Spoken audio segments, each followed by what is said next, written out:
અત્યારમાં કોનો મેસેજ આવ્યો? પપ્પાનો મેસેજ. બેટા કાલે સવારે 10:15 વાગ્યા પહેલા નીકળતો ને. પપ્પા તો 1 વર્ષ પહેલા ગુજરી ગયા છે ને અત્યારે 2 વાગે મેસેજ આવ્યો રાતના.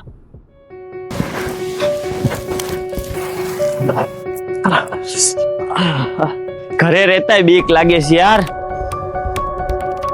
પપ્પા તમે મારી વાત ધ્યાનથી સાંભળ. કાલે ઉતાવળ ન કરતો અને બાઇક ધીમી ચલાવજે અને હેલ્મેટ પહેરવાનું ભૂલતો નહીં. પણ કેમ? બધી વાત કહેવાનો અત્યારે ટાઈમ નથી. પણ પપ્પા પણ ફોન જોતા જોતા ગાડી નહીં ચલાવતો. પપ્પા ગાઈ ગયા. પપ્પા ગાઈ ગયા.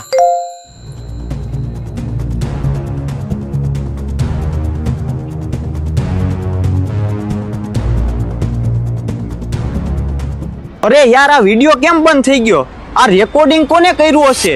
અને કાલે 10:15 સવારે શું થવાનું છે?